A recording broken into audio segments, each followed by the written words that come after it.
गारहत वाङ्मय में कहा गया है, चित्तमंत मचित्तं वा अप्पं वा जइवा बहुम दंत सोहण मित्तंपि उग्गहंसि अजाइया। अनेक प्रकार की संपदाएं होती हैं,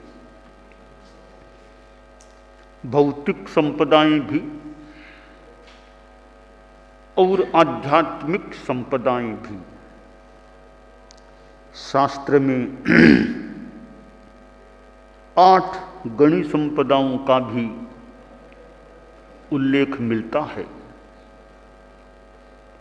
त्यागी गणी, उनकी भी संपदाएं बताई गई हैं।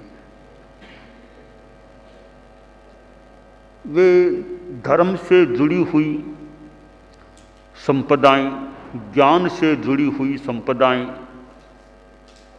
शरीर से जुड़ी हुई संपदा भी, यूं अनेक प्रकार की संपदाएं होती हैं। आप लोग जो गारहस्थ जीवी हैं, गृहस्थ जीवन जीने वाले हैं, आपकी भी संपदाएं होती हैं। किसी के पास आर्थिक संपदा अच्छी है तो किसी के पास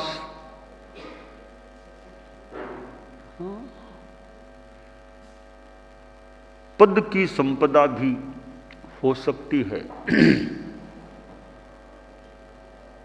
प्रतिष्ठा की संपदा हो सकती है, ताकत बल की, जन बल की, शरीर बल की और वाग बल की संपदा भी हो सकती है। आप लोगों के जीवन में भी आध्यात्मिक संपदा के संदर्भ में त्याग संपदा भी हो सकती है। एक सीमा में भले हो, तपस्या की संपदा हो सकती है, ज्ञान की संपदा हो सकती है। जीवन में त्याग का भी बड़ा महत्व है। आदमी छोड़ दे। अब त्याग के संदर्भ में हम ईमानदारी को देखें। ईमानदारी अच्छी रखनी है तो आप गृहस्थों में भी कुछ त्याग की चेतना होती है तो वह ईमानदारी की संपदा अच्छी रह सकती है। त्याग की चेतना नहीं है तो फिर आप लोग बेईमानी के द्वारा भी, असत उपायों के द्वारा भी अर्थार्जन का प्रयास कर सकते हैं। ईमानदारी के लिए 2 बातें हैं। एक तो चोरी नहीं करना, दूसरी बात झूठ नहीं बोलना। सत्य और अचौर्य, इन 2 पहियों पर ईमानदारी का रथ टिका हुआ है। इन 2 पहियों से मानो ईमानदारी का रथ चलता है। साधु के तो जीवन भर के लिए चोरी और झूठ का त्याग हो जाता है। आप लोग जो गृहस्थ हैं पूर्णतया चोरी का त्याग जितने रूप में हो सके करने का प्रयास हो, और पूर्णतया नहीं तो ज़्यादा से ज़्यादा हो सके ऐसा प्रयास हो।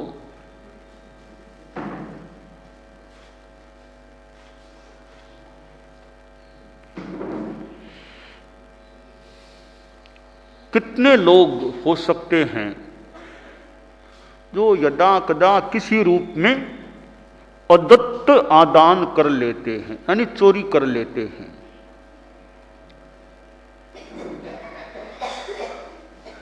दूसरे के हक की चीज छीन लेना, दूसरे का हक मार लेना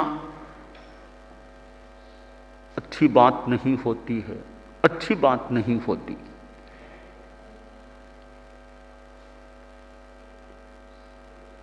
और वैसे सोचें तो टैक्स की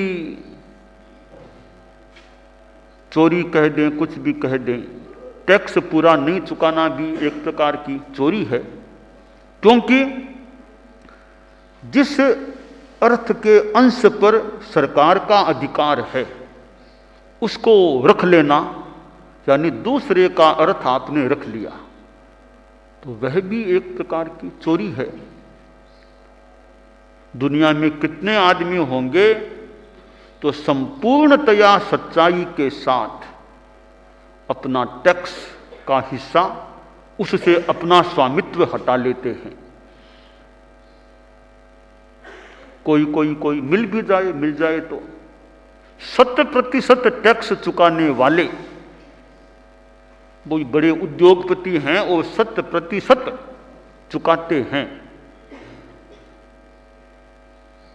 दुनिया में नास्ति की बात तो क्यों कहें, सारांश इतना ही है कि वो भी, यानी टैक्स का जो धन है उस पर अपना स्वामित्व बना लेना, टैक्स नहीं छोड़ना, वह भी एक चोरी की बात प्रतीत होती है।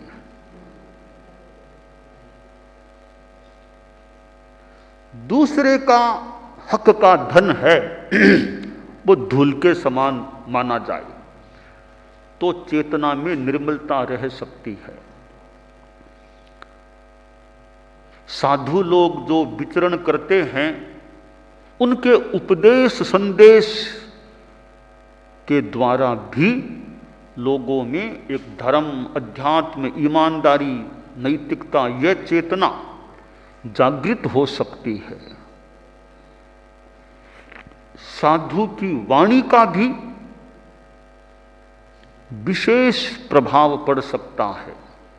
एक सामान्य आदमी बोले वो बात एक साधु बोलता है तो कुछ अंतर पड़ सकता है। भी साधु ने कहा है, साधु के सामने मैंने वादा किया है, वचन दिया है, अब मुझे पालन करना है। तो साधु का महत्व होता है। यह भारत का या दुनिया का भाग्य है कि तीर्थंकर भी यहां हमेशा मिलते हैं और साधु भी हमेशा रहते हैं।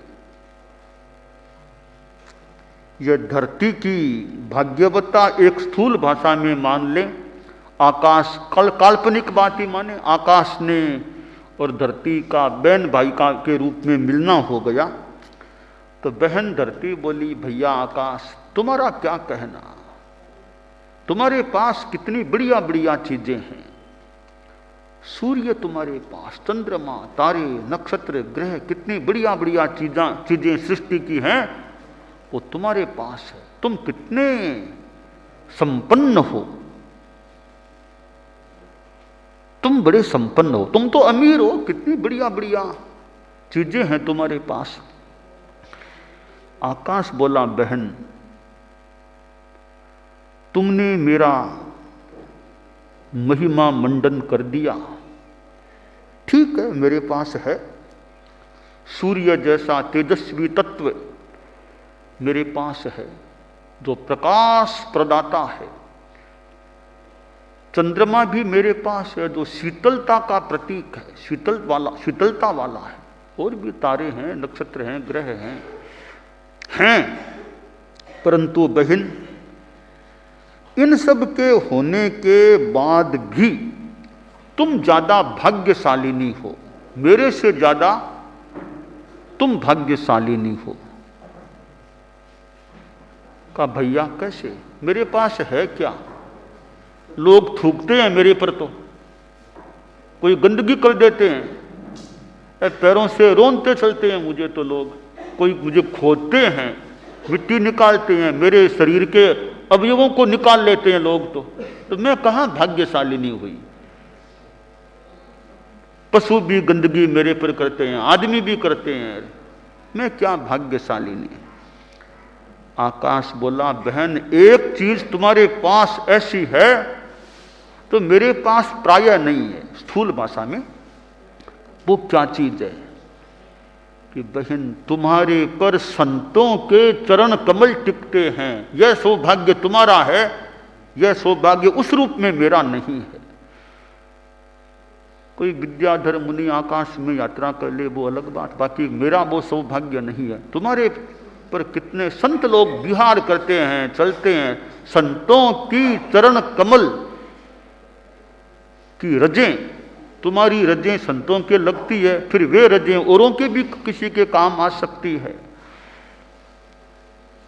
कभी कभी संत के चरण की रजें लोग उठा करके सेवन करते हैं, अपने शरीर की बीमारी को दूर करने का प्रयास कर लेते हैं। क्योंकि संतों की चरण रजें हैं, तो यह संतों का विराजना तुम्हारे पर होता है, तुम कितनी भाग्यशालिनी हो। बड़े बड़े संत, तीर्थंकर क्या, बड़े बड़े आचार्य क्या, साधु क्या, निर्ग्रंथियां क्या, तुम्हारे पर रहते हैं। मेरे पास तो ठीक है, भौतिक संपदा मान लो, सूर्य चंद्रमा, तुम्हारे पास अध्यात्म संपदा वाले लोगों के चरण कमल हैं, वो वहां प्रवास करते हैं, विराजते हैं, यह तुम्हारा सौभाग्य है। धरती ने कहा भैया, तुमने मेरी निराशा को तोड़ दिया, खत्म कर दिया। मेरे मन में निराशा थी कि भाई के पास इतनी संपदा है, मेरे पास क्या है। आज तुमने ऐसा ज्ञान मुझे दे दिया, अब मेरे में भी सात्विक गौरव आ गया है कि मैं भाई से कम नहीं हूं। मेरे पास अध्यात्म संपदा वाले लोग, उनकी शक्ति, वो मेरे पास रहते हैं। तो वह धरती मानो भाग्यशालिनी, जहां संतों का प्रवास होता है, निवास होता है, विचरण होता है। मैं अभी जैन विश्व भारती में आवास ले रहा हूं, प्रवास कर रहा हूं, और यह जैन विश्व भारती, जहां परम पूज्य आचार्य तुलसी के चरण कमल मानो टिके थे। जैन विश्व भारती की कितनी एरिया जहां गुरुदेव तुलसी के पदों ने स्थान धारण किया था। पादौ पदानि तव यत्र जिनेन्द्र धत्त है, पद्मानि तत्र विबुधा परिकल्पयन्ति। ये तीर्थंकरों के लिए बात है। आचार्य भी तीर्थंकर के प्रतिनिधि, तो गुरुदेव तुलसी तीर्थंकर के प्रतिनिधि के रूप में प्रतिष्ठित, उनके चरण कमल यहां टिके थे। आचार्य महाप्रज्ञ जी के चरण कमल जैन विश्व भारती में कितने टिके थे, कितना उन्होंने प्रवास किया था, भ्रमण विचरण किया था।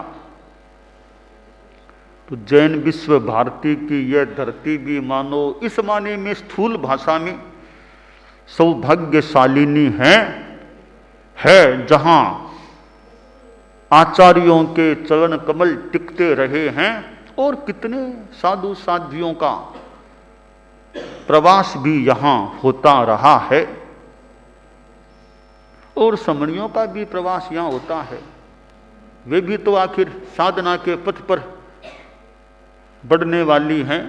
ठीक है, थोड़ा साधु से थोड़ी जूनियर क्लास की हैं, पर हैं तो उसी पथ की गामिनी माने। और फिर साधु यानी साध्वी बनने की इच्छुक कह दें अंडर ट्रेनिंग मुमुक्षु बाइयां भी यहाँ जैन विश्व भारती में रहती हैं, जो अंडर ट्रेनिंग उनको माना जा सकता है, साध्वी समणी दो भी बनने की दिशा में बढ़ने वाली। और कितने आयाम जैन विश्व भारती के हैं, शिक्षा, साधना, सेवा, कितने कितने शोध, फिर समण संस्कृति, कितने कितने आयाम हैं जैन विश्व भारती के। जैसे हाथी होता है, जैन विश्व भारती कुंजर है, जय कुंजर। जैसे हाथी है, उसके मुंह भी है, पूंछ भी है, सूंड भी है, पैर भी है। तो जैन विश्व भारती रूपी हाथी के भी पैर भी हैं, पूंछ भी होगी। किसी को सूंड मान लें, किसी को दिमाग मान लें। शिक्षा को अगर दिमाग मान लें तो यूँ अलग अलग इसके अवयवों को यूँ रेखांकित किया जा सकता है। वहाँ इस परिसर में मैं आया तो देखा एक बड़ा विशालकाय हाथी की वो स्टैच्यू सी लगी हुई है। तो हाथी को मैंने तो अभी तो वैसे पूरा देखा ही नहीं है, जल्दबाजी में वो थोड़ा देखा था। पर हाथी है, जैन विश्व भारती रूपी वो हाथी है। तो कोई कल्पना कर ले, इस हाथी का मुंह है वो जैन विश्व भारती का ये अंग है, पूंछ ये अंग है, पांव ये अंग है। जैसे संग पुरुष के वो अंग बताए गए हैं, वैसे इस हाथी को भी इधर कामधेनु भी है जैन विश्व भारती, वो खुद कामधेनु भी है। दुग्धदायिनी जैन विश्व भारती कामधेनु। तो ये जैन विश्व भारती की धरती जहां आचार्य तुलसी विराजे थे, ये भिक्षु विहार पास में है। कितने चतुर्मास गुरुदेव ने वहां किए, आचार्य श्री महाप्रज्ञ जी ने किए। जैन विश्व भारती का कमरा कमरा, कभी गुरुदेव तुलसी ऊपर विराजते थे, कभी ऊपर विराजते थे जैन विश्व भारती में, और कभी ये नीचे के जो दो होल से हैं उनमें एक में ऐसे विराजते थे। तो गोल वाला कमरा है नीचे, युवाचार्य महाप्रज्ञ जी का अच्छा एक प्रवास स्थल, वो गोल गोल कमरा है युवाचार्य महाप्रज्ञ जी का, ऐसे जमा ऐसा मोटा मोटी वो एक स्थान था। और इधर प्रज्ञालोक है, तो गुरुदेव तुलसी प्रज्ञालोक में भी विराजते थे। सवेरे साधियाँ आती थी और दिन में भी सेवा कराते, प्रज्ञालोक में विराजते थे। फिर पंडाल है सुधर्मा सभा, कितने बार गुरुदेव ने अभिनव सामायिक उस सुधर्मा सभा में कराई होगी, कितने प्रवचन किए होंगे। आचार्य महाप्रज्ञ जी ने कितने प्रवचन किए। और योगक्षेम वर्ष हुआ था, तब तो सामने हमारे संत बैठते, रोल नंबर लगे हुए थे, रोल नंबर किसको कहाँ, इधर साधियाँ क्यों बैठते, समझ जो भी, वो एक दृश्य चलता था। तो ऐसी जैन विश्व भारती एक महत्वपूर्ण स्थान है। जैन समाज का तो महत्वपूर्ण स्थान प्रतीत हो रहा है। एक ऐसा संस्थान है जहां आध्यात्मिक गतिविधियां निडम में, कितने शिविरों में युवाचार्य महाप्रज्ञ जी उधर विराजते थे। और परम पूज्य आचार्य तुलसी भी अपराह्न में जब प्रवचन होता, उससे पहले वो गुरुदेव तुलसी भी पधार थे। और गुरुदेव तुलसी भी अपना उपसंहार के रूप में मान ले, महाप्रज्ञ जी गुरुदेव के बाद गुरुदेव तुलसी का भी प्रवचन थोड़ा सा होता। योगक्षेम वर्ष में पहले मुख्य वक्ता तो एक तरह से युवाचार्य महाप्रज्ञ जी को मैं एक तरह से वो कीनोट स्पीकर या वो एक मुख्य वक्ता तो वे थे। फिर गुरुदेव तुलसी का बाद में प्रवचन होता। तो मानो कि ऐसा मानो कि दूध में खांड डाल दी गई हो, मानो कि दूध को हम युवाचार्य महाप्रज्ञ जी के प्रवचन को दूध मान लें तो दूध में खांड, आचार्य तुलसी का प्रवचन, खांड कितना मधुर वातावरण बन जाता।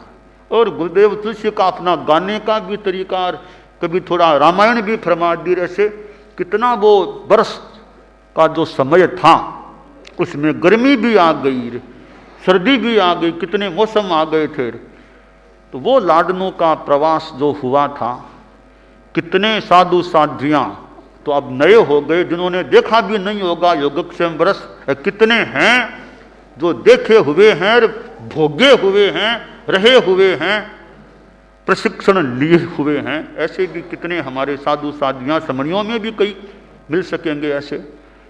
तो वो यानी ये धरती जैन विश्व भारती की स्थूल भाषा में एक तपोभूमि, गुरुदेव तुलसी की कर्म भूमि बनी हुई है।